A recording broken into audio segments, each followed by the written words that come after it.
Sing rasa wiwaraning praja yang merupakan kalimat yang terdapat di lambang Kabupaten Banyumas mempunyai arti pintu rasa yang serasi dari masyarakat dan merupakan pintu gerbang untuk memasuki daerah atau negara yang dicita-citakan. Purwokerto merupakan salah satu kota di dataran Jawa yang kaya akan hasil pertanian dan budaya. Purwokerto dikenal dengan julukan Kota Satria, dengan jumlah penduduk sekitar 233.841 jiwa. Purwokerto adalah sebuah kota yang merupakan pusat kota pemerintahan dari Kabupaten Banyumas. Dalam pembangunan sebagai kota, Purwokerto dikategorikan sebagai kota sedang. Letaknya tidak jauh dari lereng Gunung Slamet, yang merupakan gunung tertinggi kedua di Jawa Timur.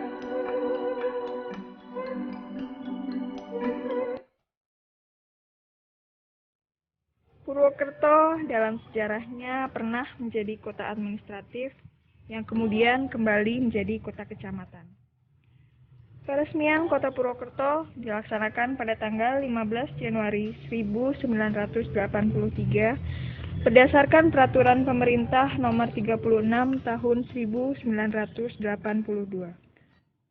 Purwokerto Satria merupakan moto dari kota ini yang merupakan kepanjangan dari sejahtera, adil, tertib, rapi, indah, dan aman. Bangunan ini adalah pendopo Kabupaten Banyumas yang lebih dikenal dengan Pendopo Sipanji. Mulanya pendopo ini berada di Banyumas. Karena pendopo Purwokerto sudah lapuk, maka pendopo Sipanji buatan tahun 1700 yang berada di Banyumas pun dipindahkan untuk menggantikan pendopo Purwokerto. Pusat pemerintahan Kabupaten Banyumas pun berada di sini, yang dibangun pada tahun 1932. Letaknya berhadapan langsung dengan alun-alun kota Purwokerto.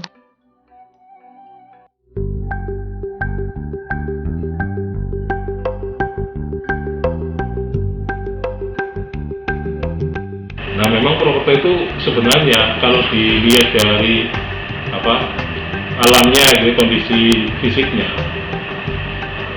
itu memang sebenarnya merupakan daerah pertanian yang subur itu sebenarnya itu. Nah, ini terbukti dengan irigasinya, gitu ya, dengan irigasi daerah Purwokerto itu. Nah, irigasi di kota Purwokerto itu tampaknya bertumpu kepada dua sungai besar, gitu ya. Yang sebelah timur itu adalah Sungai Belus dan sebelah barat adalah Sungai Banjaran. Nah, dari sungai itu kemudian dibuat bendungannya, ada bendungannya itu ya. Jadi bendungan Belus dan bendungan Banjaran. Nah, bendungan itu kemudian mengairi daerah pertanian yang baik itu berada di sebelah timur ya, timur Kali Belus maupun sebelah barat Kali Belus.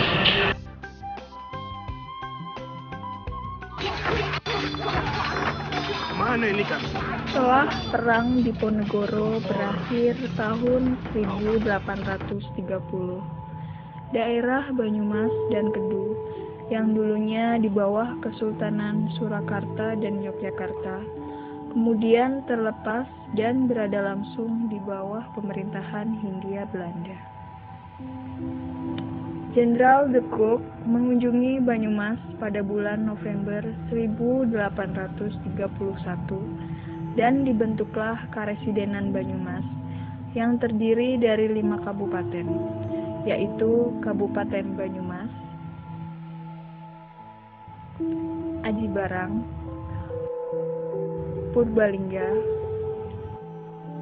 Banjarnegara, dan Majenang.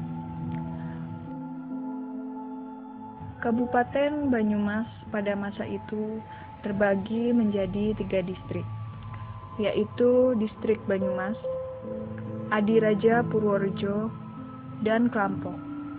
Sedangkan Kabupaten Aji Barang terdiri dari 3 distrik, yaitu Distrik Aji Barang, Jambu, dan Purwokerto. Pada tahun 1832, Aji Barang pada tanggal 6 Oktober 1832 dipindah ke Desa Paguwono, Distrik Purwokerto.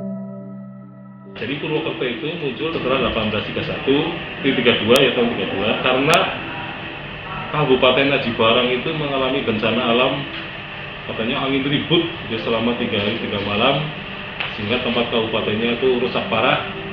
Nah, sehingga Bupati Aji Barang pada waktu itu Mertadeja kedua pindah ke Purwokerto. Kantor pemerintahan dari Aji Barang pindah ke Purwokerto. Waktu itu Purwokerto bukan sebuah kota yang besar, bahkan dengan pasir luhur saja masih kalah ramai gitu.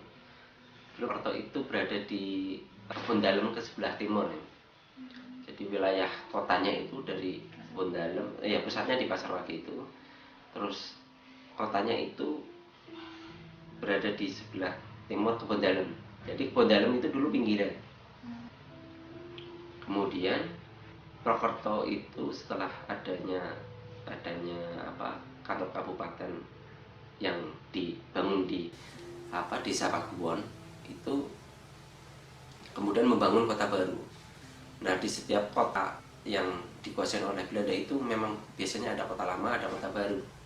Dan kita sebenarnya sadar tidak sadar bahwa kota Purwokerto itu ada kota lama dan ada kota baru.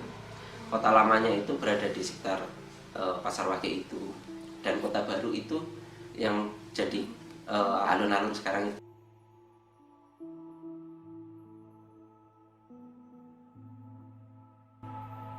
Terjadinya bencana alam yaitu banjir yang melanda wilayah Banyumas dan juga letak yang tidak strategis karena tidak dilalui jalur kereta, menyebabkan pusat pemerintahan dan karesidenan Banyumas dipindahkan ke Purwokerto pada tahun 1937, tepatnya di Jalan Grogweh atau sekarang menjadi Jalan Jenderal Sudirman. Pada tahun 1934, presiden diangkat oleh pemerintah yang berkuasa dan diambil dari orang Belanda.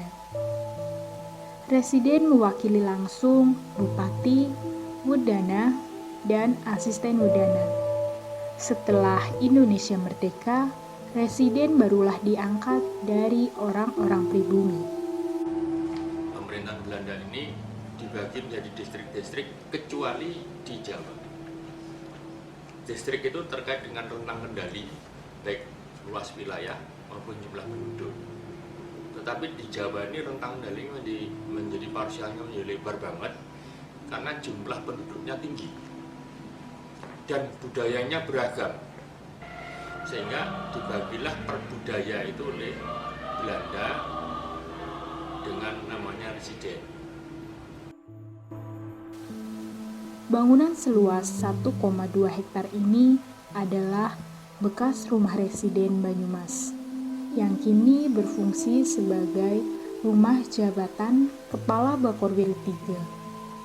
Gedung ini dibuat pada tahun 1937. Tinggalnya adalah di Banyumas. Kemudian sejak tahun 39 tempat tinggal residen itu berpindah ke Purwokerto yang sekarang menjadi gedung rumah jabatan Bakorwil. Presiden yang tinggal di sana namanya Pak J. Ruis.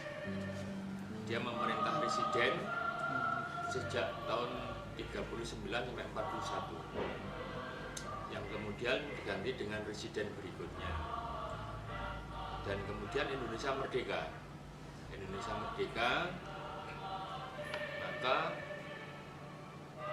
dibentuklah provinsi-provinsi, yang Provinsi Jawa Tengah terkait dengan rentang kendali dengan kabupaten terlalu lebar, dibentuklah yang namanya penghubung. Berjalan dengan waktu, penghubung ini menjadi namanya pembantu gubernur.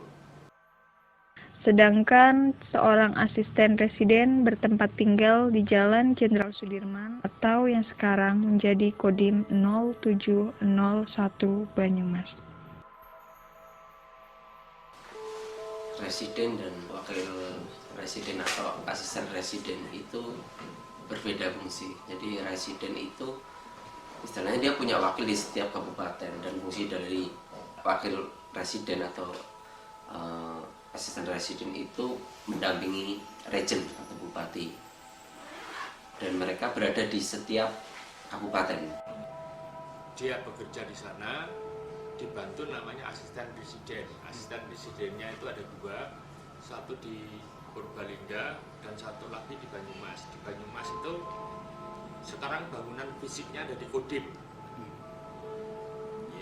Itu asisten presiden wilayah barat.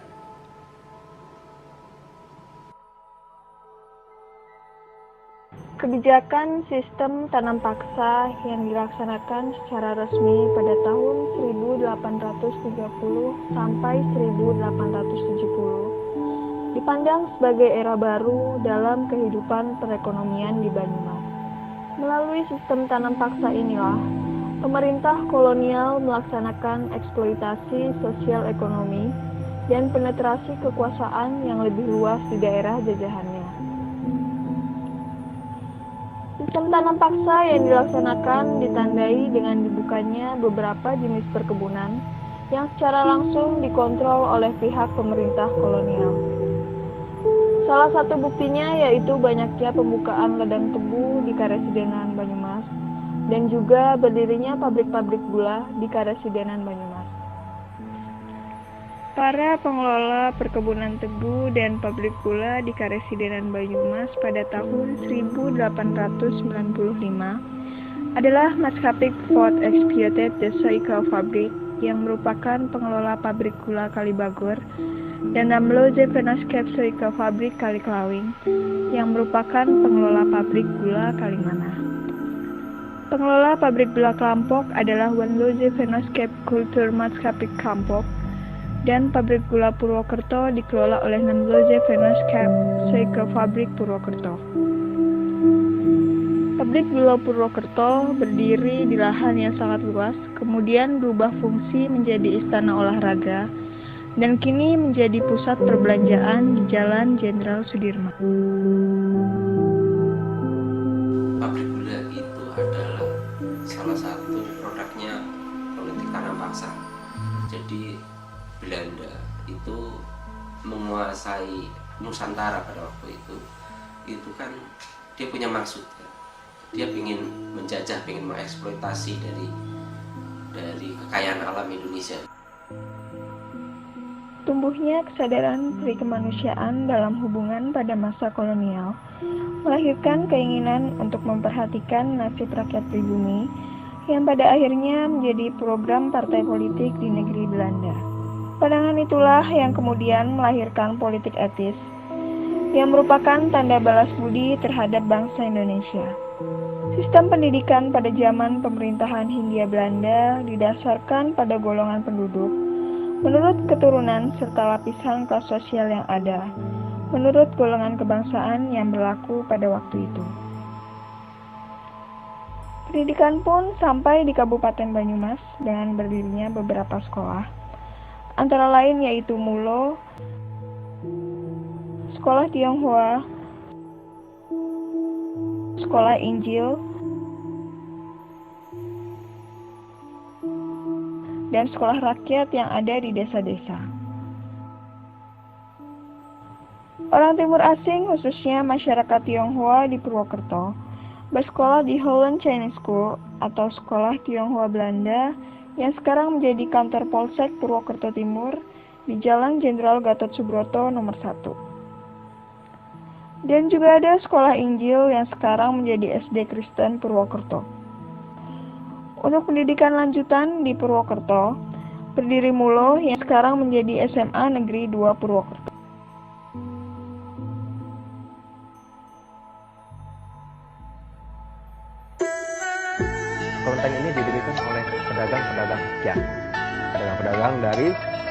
kawasan Tiongkok Selatan atau Fujian atau Hokkien, kemudian berusaha di sini.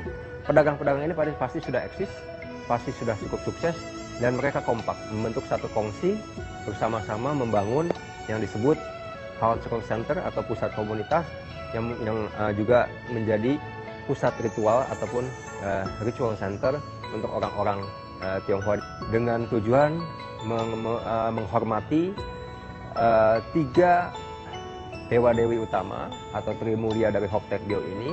Yang pertama, tuan rumahnya adalah Dewa Hoktaek Chengsin, di mana beliau itu dikenal sebagai dewa rezeki dan kebajikan. Sedangkan yang kedua adalah Dewi Kuan Im, Dewi Welas Asih, dan yang ketiga adalah Dewa Kuan Kong atau seorang dewa guardian atau seorang dewa yang melindungi seluruh umatnya. Tiga dewa utama ini dimuliakan dan menjadi satu ciri khas kelenteng pasar atau kelenteng-kelenteng yang memang didirikan di dekat atau di dalam pasar sendiri. Dari segi transportasi, Purwokerto saat itu sudah maju. Hal ini ditandai dengan adanya 2 jalur.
Tram yang ngurusin masalah tram di Jawa.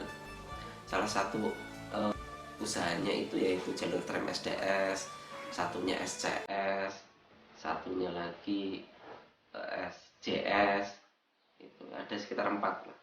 Jadi yang di antara Maos sampai Wonosobo, terus Semarang, Cirebon, terus satunya itu Jombang, salah satunya juga yang berada di Madura Strom Maskapai itu satu perusahaan sebenarnya.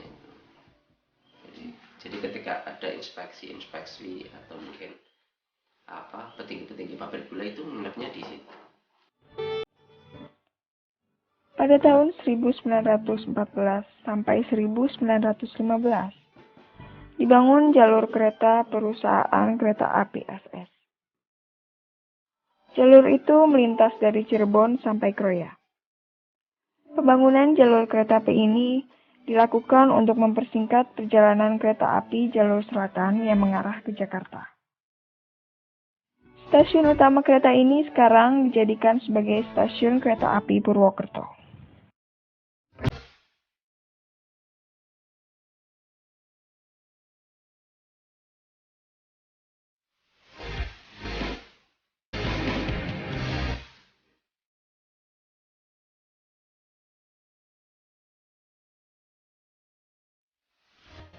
Pemerintah Banyumas melakukan strategi pembangunan antara lain dengan menciptakan iklim yang kondusif bagi perkembangan investasi, menciptakan daya tarik investasi, dan juga meningkatkan kerjasama regional. Purwokerto sebagai pusat kota pemerintahan merupakan ladang investasi utama, dan juga sebagai pusat dari kegiatan politik dan ekonomi. Hal ini dapat dilihat dari didirikannya hotel-hotel mewah dan juga pusat-pusat perbelanjaan, yang tentu semakin meningkatkan perekonomian Purwokerto dalam bidang jasa, yang kemudian akan menciptakan lapangan kerja baru yang dapat menyerap tenaga kerja dari kalangan masyarakat Purwokerto, sehingga juga meningkatkan perekonomian masyarakat Purwokerto pada khususnya, dan Banyumas pada umumnya. Semakin ke depan itu berkembang, ini sehingga Purwokerto ini banyak menjadi tempat tujuan. Pertama, menjadi tujuan wisata, ya. Pertama adalah wisata kuliner. Kita tahu ya kan, kalau di Jalan Profesor Soeharto yang di Gor sekarang ini sudah menjadi pusat kuliner, ya kan. Orang berwisata di sana sambil olahraga, dia bisa menikmati berbagai makanan yang khas Banyumas maupun makanan yang nasional di Jalan Profesor Soeharto itu di Gor. Kita juga menjadi kota kritik, ya. Di samping sebagai kota kuliner, ini Purwokerto juga bisa menjadi kota pendidikan karena di sini ada perguruan tinggi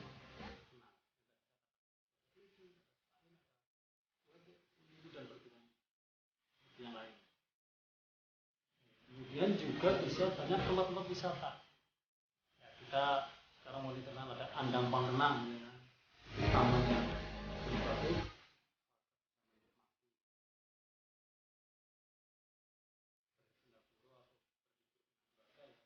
Di samping kita juga memiliki Balai Tamambang di perkembangan, kan, termasuk alun-alun Purwokerto.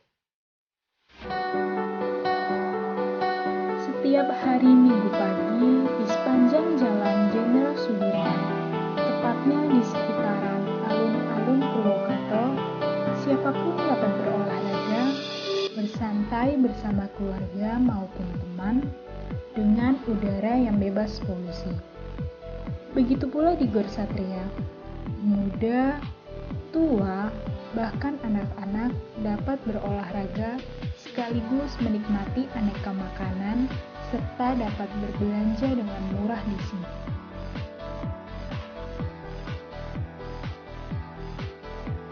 Suburnya lahan investasi menjadikan Purwokerto mengalami pertumbuhan yang sangat pesat. Dari sebuah kota yang tidak terencana, kini Purwokerto mampu menjadi kota destinasi bagi orang-orang dari luar kota Purwokerto untuk wisata, berbelanja, berburu kuliner, bahkan untuk sekedar jalan-jalan. Letaknya berada di tengah Pulau Jawa yang merupakan persimpangan jalur lintas kota dan provinsi, menjadikan Purwokerto sebagai kota yang strategis dan ditunjang pula dengan mudahnya transportasi seperti adanya stasiun kereta api Purwokerto yang besar serta terminal bus Pulau Pitu. Namun, sebuah kota di tengah kemodernan lama-kelamaan akan hilang warisan sejarahnya. Bagaimanapun, kita seharusnya tetap ingat, tidak ada hari ini tanpa masa lalu. Tidak ada kota Purwokerto tanpa deretan peristiwa sejarah yang membuatnya. Mari kita tingkatkan rasa peduli akan pentingnya sebuah sejarah.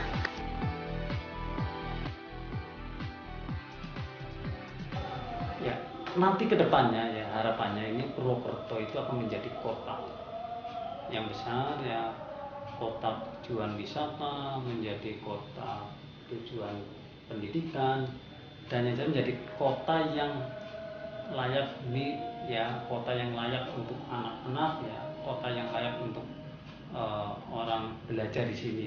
Iya. sejarah lokal adalah fondasi dari sejarah nasional, dan kita sebagai pemilik sejarah lokal itu selayaknya kita tahu, berusaha mengetahuinya, dan dari kita tahu itu kita akan ngerti, dan dari ngerti itu kita akan paham, dan dari paham itu kita akan senang, kita akan cinta dengan sejarah, dengan peninggalan yang ada di sekitar kita. Terus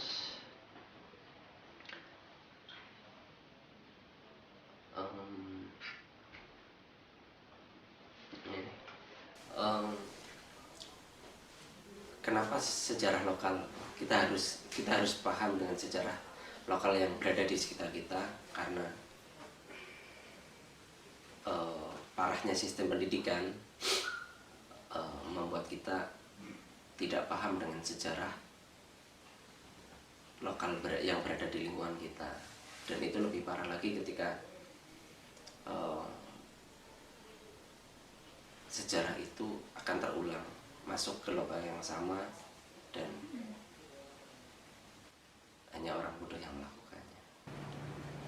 Jadilah sejarawan atau penyampai informasi sejarah dengan hati yang bersih, karena sejarah itu yang mempengaruhi keberhasilan suatu bangsa. Dengan hati yang bersih artinya sejarah itu disampaikan apa adanya, seperti apa yang ditulis, tidak dipengaruhi oleh kepentingan yang lain-lain, sehingga generasi yang kemudian dapat mengerti, memahami tentang sejarah itu, bagaimana Indonesia ini menjadi berhasil. Dan jadilah sejarawan yang baik, karena masa depan ada di tangan saudara.